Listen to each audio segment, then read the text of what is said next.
Our Old Testament reading schedule brings us through the close of the book of Leviticus and into the book of Numbers. The closing chapters of Leviticus continue the themes of holiness with the language of the covenant, and we find that highlighted not only at the beginning of our schedule for this week, chapter 23, but continuing into chapter 26. There are promises of increased blessings and an increase of the experience of redemptive restoration. God promises to walk among his people and be their God as they are his people. Critical in this context is the means by which God will provide holiness and sanctification to his people so that these blessings can be experienced in ever-increasing measure. The Lord sets out the appointed Sabbaths and how the people were to keep these Sabbaths. These will be special times of meeting as God's people with their God through the means of grace, and by those means they would be fitted for God's presence and his covenant blessings. The cursing of judgment would come upon them for rejecting God's law and abandoning his Sabbaths. And that is all set out in these chapters. It's important that we note the Lord's own correlation between the keeping of his Sabbaths and the broader walk of obedience, increase of holiness, and experience of the blessedness of his presence in their midst. Note especially to that end, chapter 26 of Leviticus, verses 34 and 35. As you cross-reference that with the chapter before us for the reading this morning, chapter 23. But before we turn there, we also have this week the first two chapters of Numbers. And so I wish to introduce the book of Numbers so that you are prepared for our journey as it continues in the books of Moses. This book, the book of Numbers, gets its name in English as Numbers from the Greek translation of the fourth book of Moses. And this reflects what is significantly obvious at the beginning of the book and later on in chapter 26, that is, the numbering of the people in various ways, especially that census that is oriented around the people as the army of God. The Hebrew title for the book of Numbers is In the Wilderness, which is really what the book of Numbers covers. It's the wilderness journeying of the children of Israel. The book of Numbers can be divided into three sections. First, the preparation for departure from Sinai, going from chapter 1 through chapter 10, or partway through chapter 10. Second, their wilderness journeys and wanderings, continuing from there through chapter 21. And then finally, the third section, as they arrive at the plains of Moab on the east side of the Jordan River. The events of the book of Numbers begin about a year after their rescue from Egypt, and despite what may seem like a slow start, this historical narrative records all sorts of critical events in the life of Israel under the leadership of Moses and Aaron. God continues revealing his laws to his people through this time. And we see God's merciful determination to accomplish his mission, even though the people repeatedly demonstrate severe and rebellious failings. The people rebel, and the generation that came out of Egypt is condemned for their unbelief. It will be the next generation that actually enters the promised land. Even Moses and Aaron are condemned for their disobedience, and they will not enter the promised land. Joshua is appointed to lead the people into the land. Chapter 1 of Numbers has the first census, numbering the men of war and setting out the leaders of each tribe. The numbering established the fact that God had, in fact, grown them into a mighty nation and an army of hundreds of thousands from the small beginning of the 70 that went down to Egypt in the time of Jacob, now to a large fighting force. We also see the beginning of the organization of the tribes set out here. The tribe of Levi is not numbered with the armies of Israel, as God appoints them to guard the tabernacle. Now, it's important to notice that the Levites are not here excused from a war footing. They are appointed to surround the tabernacle at the center of the assembled tribes and to maintain its holiness so that no wrath should come upon Israel. And in fact, they are protecting the other tribes from the holy presence of God in their midst. Chapter 2 gives the instruction for the arrangement of the tribes around the tabernacle, again, as a set of armies going out to war. We should note the leadership of the tribe of Judah, even now in fulfillment of Jacob's prophecy given earlier in Genesis. Also, the tribes are arranged with a leading tribe with two other supporting tribes on either side. So Judah was to be on the east side of the tabernacle, where the opening of the tabernacle was located. And Issachar and Zebulun would be on either side of Judah. On the south, Reuben was joined by Simeon and Gad. And on the west, Ephraim would be joined by Manasseh and Benjamin. And on the north, Dan would be joined by Asher and Naphtali. God gave careful instruction not only as to how they would camp, but also the order in which they would break camp and march. And so it's important for us to see that lesson that is repeatedly put forward to us throughout these chapters we've been reading, that the Lord takes particular concern and ministers to his people precise commands to order them in their worship and service. So it is with the church. For they, the people of old, are a picture of the church in their worship and service after this manner. And the church is to be ordered with the commands of God and the ordering of God before us, and our diligent attention to those things, that we do those things, that we don't add to them, that we don't take away from them. Now I wish to read in your hearing this morning chapter 23 of the book of Leviticus. We return here to that theme of the Sabbath and the means of grace that God would use for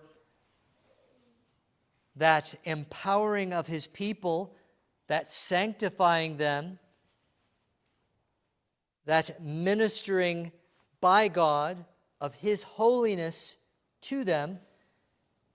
Those themes are unfolded here in chapter 23 in a concentrated way.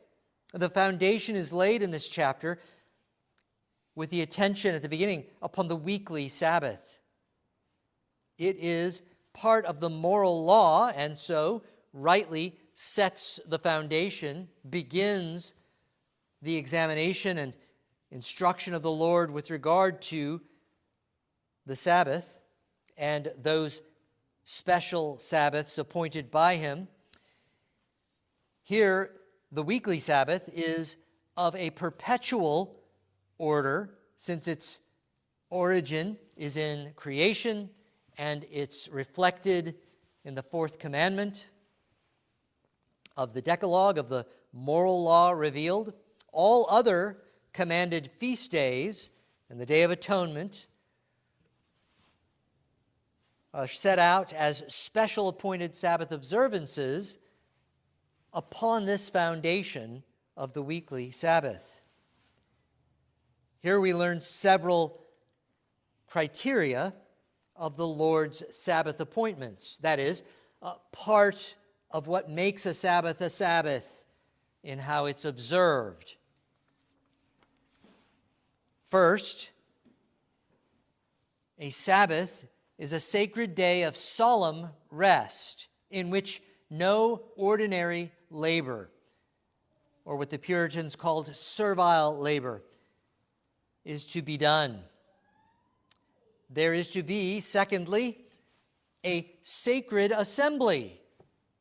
When there is a Sabbath, God's people not only lay aside all ordinary labors, that they may take up the sacred labors appointed for a Sabbath day, and that is the assembling of themselves in a holy convocation, a worship gathering of the people of God. So first, a Sabbath is to be a sacred rest, setting aside ordinary labors. Secondly, it is to involve a sacred assembling of the people of God for worship. And third, the day is to be set apart, a whole day, from evening to evening. Shall your Sabbaths be? Shall your Sabbath be? Verse 5, verse 32 of chapter 23, highlighting this. The Lord lists out those feast days, the Passover, the Feast of Unleavened Bread, the Feast of First Fruits, the Feast of Weeks, the Feast of Trumpets, the Day of Atonement, and the Feast of Booths, or Feast of Tabernacles. And we're reminded that the Lord alone appoints such sacred observances. He who is what holiness is, he alone can make holy. And so, man cannot make a day holy. We do not have that authority. We cannot make sacred time or sacred days. Only God can make such appointments. Here, he lists what he has revealed to them as those sacred appointments. And while all those other feast days, annual Sabbaths, have passed away with the fullness in Christ Jesus, there remains yet one holy day, one Sabbath day for the people of God, as the writer of Hebrews says in Hebrews chapter 4, verses 9 and 10. There remains, therefore, a Sabbath observance for the people of God. For he who has entered his rest, speaking of Christ, has himself also ceased from his works, as God did from his, referring back to the creation Sabbath originally, as is mentioned by the writer of Hebrews in verse 4 of chapter 4. Jesus brings the fullness of what is pictured sacramentally to the people of old in those annual festal days and days of sacrifice.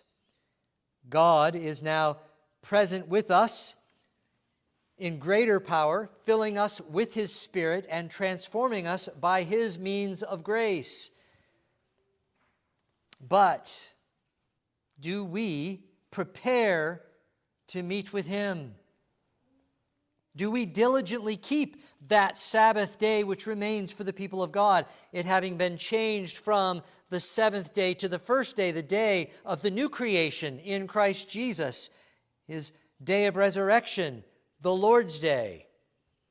Do we with eager desire pursue that blessing of redemptive, restorative grace in worship that will empower us for holiness and joy throughout the week? I encourage you to review in Matthew Henry's comments, meditating upon the ways in which Christ has fulfilled what was pictured in the feasts of the Old Covenant, and how he fulfills those things in his redemptive work and his establishment of the New Covenant. How do we live out these realities now in the ordinances of the New Covenant and New Covenant worship, Lord's Day by Lord's Day? With these things in mind, let us stand together and hear chapter 23 of the book of Leviticus. This is the very word of Almighty God, holy, infallible, and inerrant in all its parts. May he grant us ears to hear, and may he bless the hearing of this his sacred word. Leviticus 23 at verse 1. And the Lord spoke to Moses, saying, Speak to the children of Israel, and say to them, The feasts of the Lord, which you shall proclaim to be holy convocations, these are my feasts. 6 days shall work be done, but the seventh day is a Sabbath of solemn rest, a holy convocation. You shall do no work on it. It is the Sabbath of the Lord in all your dwellings. These are the feasts of the Lord, holy convocations, which you shall proclaim at their appointed times. On the 14th day of the first month at twilight is the Lord's Passover, and on the 15th day of the same month is the feast of unleavened bread to the Lord. 7 days you must eat unleavened bread. On the first day you shall have a holy convocation. You shall do no customary work on it, but you shall offer an offering made by fire to the Lord for 7 days. The seventh day shall be a holy convocation. You shall do no customary work on it. And the Lord spoke to Moses, saying, Speak to the children of Israel, and say to them, When you come into the land which I give to you, and reap its harvest, then you shall bring a sheaf of the firstfruits of your harvest to the priest. He shall wave the sheaf before the Lord, to be accepted on your behalf. On the day after the Sabbath, the priest shall wave it. And you shall offer on that day, when you wave the sheaf, a male lamb of the first year, without blemish, as a burnt offering to the Lord. Its grain offering shall be 2/10 of an ephah of fine flour mixed with oil, an offering made by fire to the Lord for a sweet aroma, and its drink offering shall be of wine, 1/4 of a hin. You shall eat neither bread nor parched grain, nor fresh grain, until the same day that you have brought an offering to your God. It shall be a statute forever throughout your generations in all your dwellings. And you shall count for yourselves from the day after the Sabbath, from the day that you brought the sheaf of the wave offering, 7 Sabbaths shall be completed. Count 50 days to the day after the 7th Sabbath. Then you shall offer a new grain offering to the Lord. You shall bring from your dwellings 2 wave loaves of 2/10 of an ephah. They shall be of fine flour. They shall be baked with leaven. They are the first fruits to the Lord. And you shall offer with the bread 7 lambs of the first year, without blemish, 1 young bull and 2 rams. They shall be as a burnt offering to the Lord, with their grain offering and their drink offering, an offering made by fire for a sweet aroma to the Lord. Then you shall sacrifice 1 kid of the goats as a sin offering, and 2 male lambs of the first year as a sacrifice of a peace offering. The priest shall wave them with the bread of the firstfruits as a wave offering before the Lord with the 2 lambs. They shall be holy to the Lord for the priest. And you shall proclaim on the same day that it is a holy convocation to you. You shall do no customary work on it. It shall be a statute forever in all your dwellings throughout your generations. When you reap the harvest of your land, you shall not wholly reap the corners of your field when you reap, nor shall you gather any gleaning from your harvest. You shall leave them for the poor and for the stranger. I am the Lord your God.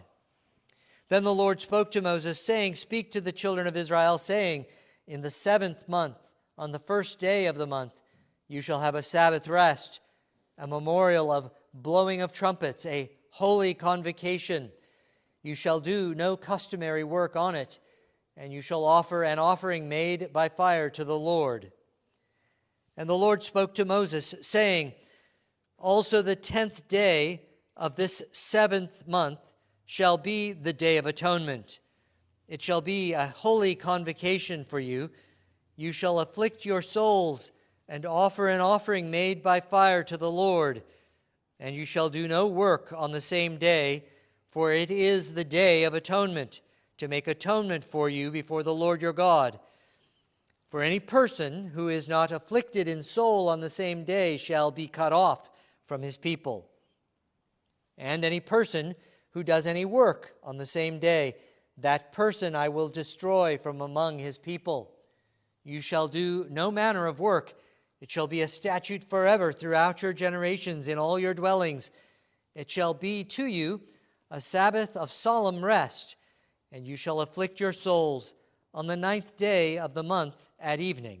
From evening to evening you shall celebrate your Sabbath.